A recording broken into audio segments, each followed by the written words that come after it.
Nah, itu episode ya, salah satu episode ya. Episode berikutnya di masa muda Nabi adalah Nabi pernah mengikuti ya apa itu? Nabi SAW pernah mengikuti peperangan ya, peperangan yang terjadi antara orang-orang Quraisy. Disebutnya dengan Harbul Fijar, yaitu perang Fijar. Ya, disebutkan dalam sejarah disebutnya perang Fijar. Ya. Peperangan ini terjadi akibat kesalahpahaman antara Quraisy dengan Kinanah dan Kinanah dengan Hawazan. Jadi antar suku. Dari masalah kesalahpahaman jadi konflik, kemudian jadi berantem, Ibu. Tadinya konfliknya seorang, namanya Ar-Rihal bin Atabah bin Hawazan. Ya, bin Hawazan. Ceritanya jadi dia itu ya menyewakan unta. Ya, menyewakan unta kepada Nu'man bin Al-Munzir di pasar Uqad. Jadi di pasar itu kan sudah biasa, Bu ya, sewa menyewa. Sewa menyewa apa? Sewa menyewa hewan. Tiba-tiba berkata salah seorang yang bernama Al-Barrad bin Qais, ya. Apa itu? Bin Kinanah, ya, Al-Barrad bin Qais bin Kinanah. Ya, mana ini? Oke.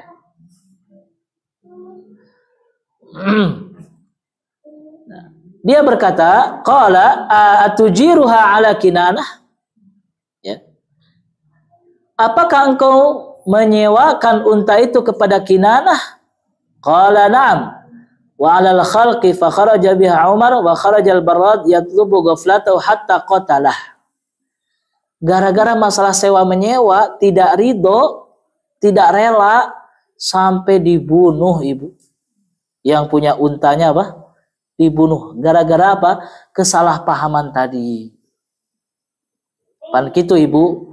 Ngarantina naon tadina masalah leutik, masalah sepele, gede, adu mulut, tina adu mulut jadi naon? Adu fisik, tina adu fisik jadi adu pedang. Tina adu pedang jadi pasti aya nu korban. Ada yang meninggal. Nah, orang yang meninggal pasti keluarganya tidak terima. Keluarganya pasti akan apa? Membalas dendam. Ya, membalas dendam. Akhirnya keluarga ini, suku ini, kabilah ini menyerang pembunuh, keluarga apa? Keluarga pembunuh. Sehingga timbullah peperangan. Dan peperangan ini terjadi di bulan haram. Di bulan apa, Bu? Di bulan haram. Bulan haram ada berapa? Dalam Islam ada 4. Apa saja? Dzulqa'dah, Dzulhijjah, Muharram, Safar buka. Satu lagi apa?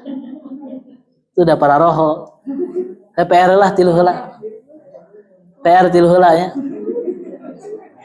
Oke, hiji deui. Maksudna mah ustad lagi poho maksudna. Ya.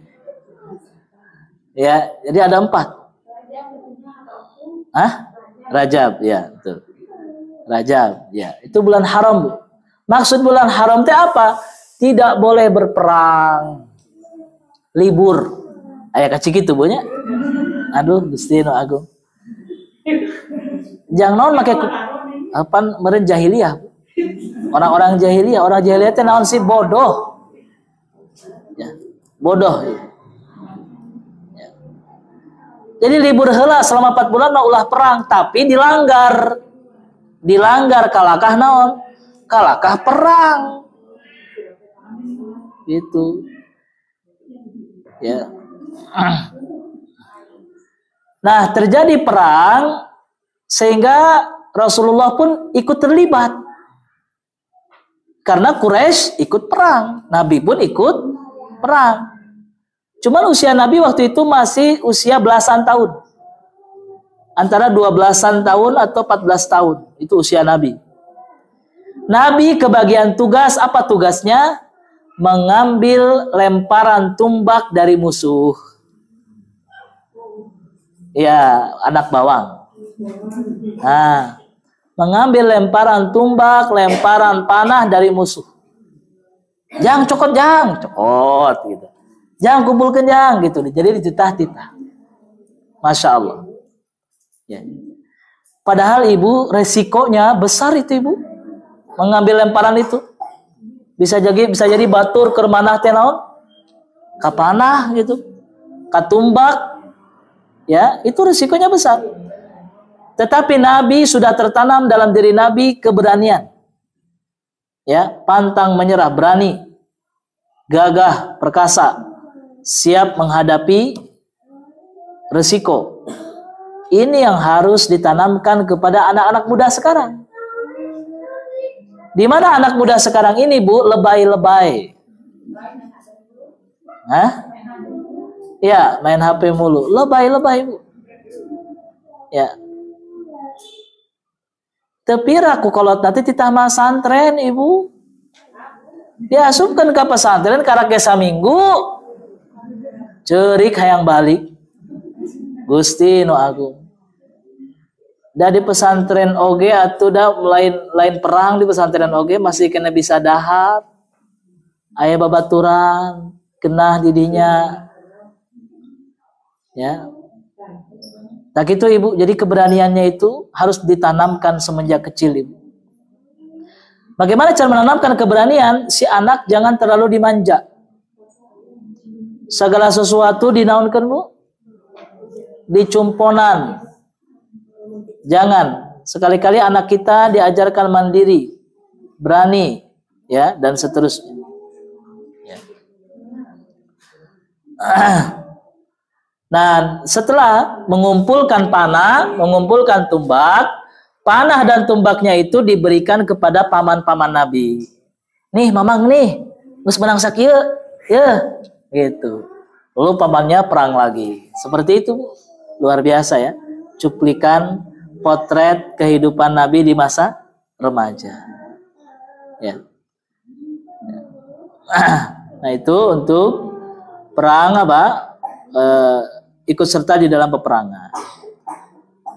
Nah, kemudian setelah selesai perang dan usia Nabi di umur 14 atau 15 tahun, setelah selesai perang, akhirnya orang-orang Quraisy mereka melakukan gencatan senjata. Ya, melakukan gencatan senjata. Mereka berdamai. Nah, berdamai di sini disebutnya dengan hilful fudul. Disebutnya dengan apa? Hilful fudul. Apa itu hilful fudul? Perjanjian damai antara kalangan orang-orang Quraisy. Jadi aya tokoh-tokohna nu ngingetan. Sing era atuh sete marete geus karolot. Dong naon? Jangan perang apalagi ini di bulan haram. Ingat, ayo perjanjian, bikin perjanjian, jangan perang, udah berhenti perangnya, begitu. Jadi awal mulanya itu, kejadiannya itu diceritakan di dalam riwayat di sini, anna rajulan min Zubaid qadima Makkah bibidah. Ya. Ada seseorang yang namanya Zubaid datang ke Mekah membawa barang dagangan.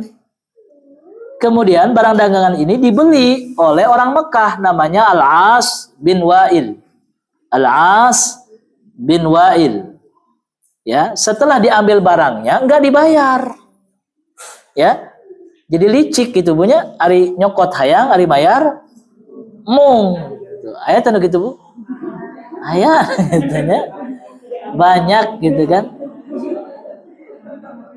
Komono arisan punya. Lamun geus meunang teh naon? Tara mayar poho we kitu tah. Licik tuh Bu. Ya. Kadang-kadang menang hayang pangheulana. Tapi pas mayar hararese gitu kan. Gitu. Justru nu geuna mah menang pangakhirna, lamun menang pangakhirna mah teu kudu mayar. Da beres nabung gitu kan. Ya. Baik, kita lanjutkan. Ya. Tidak mau bayar. Akhirnya Zubaidi ini minta tolong kepada tokoh-tokoh Quraisy, ngalaporkeun si As bin Wa'il eta anu teu daek mayar. Dilaporkeun, wahai orang-orang Quraisy, wahai tokoh-tokoh orang Quraisy, ieu si Wa'il, si As mung mayar, tulungan urang. Pang naon pang negurkeun, pang maksakeun tah eta kudu naon mayar, ai barang kuring dicokot, ai bayaranna can belum diberikan. Ternyata tidak ada yang peduli, Bu. Tidak ada yang peduli, tidak ada yang mau nolong.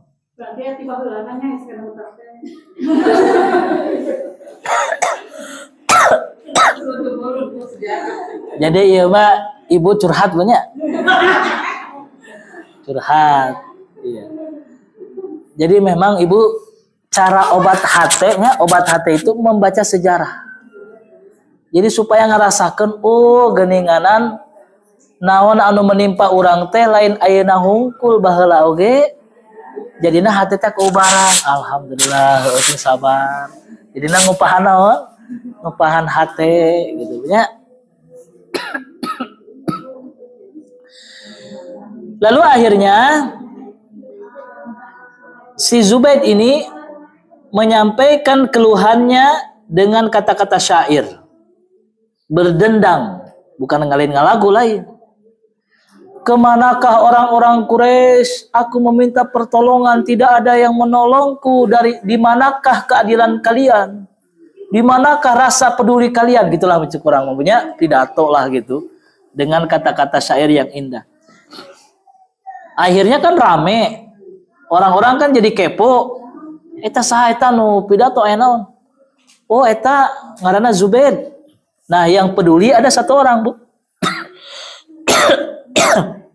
Ada yang peduli. Yaitu pamannya Rasul. Paman Rasul itu banyak, Bu. Sudah saya ceritakan di pertemuan yang lalu ada 10 paman Rasul. Salah satu paman Rasul namanya Zubair. Zubair bin Abdul Muttalib. Dia datang menyampaikan, menjadi juru bicara Zubaida, menyampaikan, wahai kalian orang Quraisy, kalian ini adalah terkenal sebagai orang yang peduli, orang yang selalu menolong. Tolonglah saudaramu ini. Lalu akhirnya mereka pun mau menolong dan mengadakan perjanjian. Disebutnya perjanjian Hilful Fudul. Apa itu? Perjanjian untuk peduli kepada korban. Peduli untuk menolong orang yang dizolimi. Jadi kalau ada yang zolim maka harus ditolong. Sehingga disitulah Nabi SAW pernah menceritakan kejadian ini dan Nabi pun ikut hadir. Nabi ikut hadir di dalam penandatanganan perjanjian. Ya, sampai Nabi mengenang peristiwa ini. Nabi mengatakan, kalau seandainya aku sudah diangkat menjadi Rasul, karena umur Nabi kan masih muda, belum datang wahyu. Kalau seandainya Islam sudah datang kepadaku, pasti aku akan berdakwah kepada mereka. Soalnya momennya momen apa? Momen pas. Keur ngarariung saha? Para tokoh. Sebab ibu nu ngaranna dakwah, ngadawahan saurang jeung ngadawahan tokoh pengaruhna beda, Bu. Ngadawahan saurang paling manehna nu salamet. Tapi lamun ngadawahan tokoh, biasanya tokoh mah ngajak. Manehna ngajak ka saha? Ka bawahan. Jadi batur ngilu apa? Ngilu Islam. Seperti dai-dai nu ditugaskeun di Papua, Bu. Di Papua jeung di Irian Jaya. Nu didawahan teh lain nu handap heula, nu luhur heula. Sahana? Ketua sukuna. Lamun suku yang asup Islam, ketua suku, engke rakyat nage bakal asup Islam. Cek sukuna A pasti lain A, cek sukuna B ngilu B. Maka Nabi berharap kalau seandainya Islam sudah datang, aku akan mendakwahi mereka dan kesempatan mereka untuk masuk Islam. Gitu sahur Nabi sallallahu alaihi wasallam. Nah, pelajaran dari perjanjian ini bahwa perjanjian itu boleh kita ikuti aturannya selama perjanjian itu dibangun di atas keadilan. Selama dibangun di apa?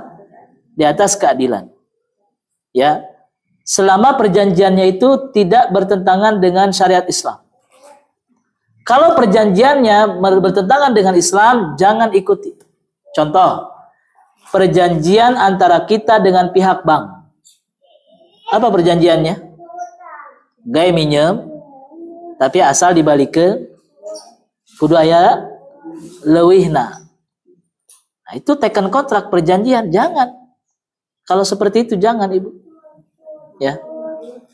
Perjanjian antara suami istri, kata suami istri, kata istrinya, ya, Bapak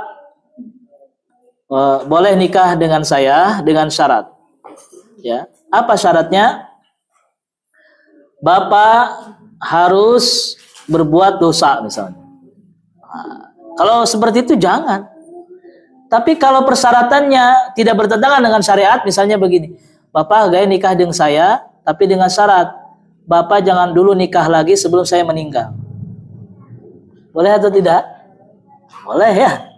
Karena itu tidak bertentangan. Bapak boleh nikah dengan saya, tapi syaratnya maharnya pengen umroh. Boleh atau tidak? Boleh, karena tidak bertentangan. Ya. Nah, jadi persyaratan perjanjian antara kelompok ataupun antara dua pihak, selama tidak bertentangan, kita boleh untuk ikut aturannya. Dijelaskan dalam hadis Nabi sallallahu alaihi wasallam, al-mu'minuna ala syurutihim. Orang beriman itu selalu taat persyaratan perjanjian. Selama tidak menghalalkan yang haram atau mengharamkan yang halal.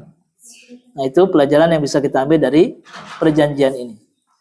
Kemudian pelajaran berikutnya adalah kezaliman jangan dibiarkan. Nah, itu. Kezaliman jangan dibiarkan. Karena kalau dibiarkan akan menjadi budaya. Kalau menjadi budaya akan banyak sekali orang yang dirugikan. Ya, seperti di negara kita budaya korupsi, budaya mencuri, mengambil, itu harus segera dituntaskan.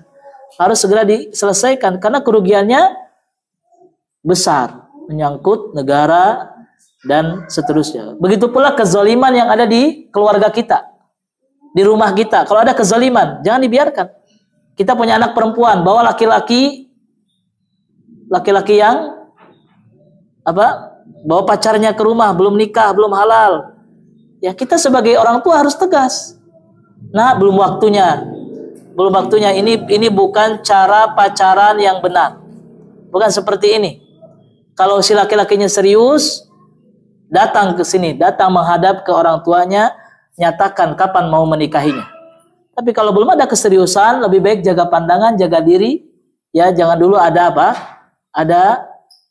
kegiatan bersama, jangan dulu.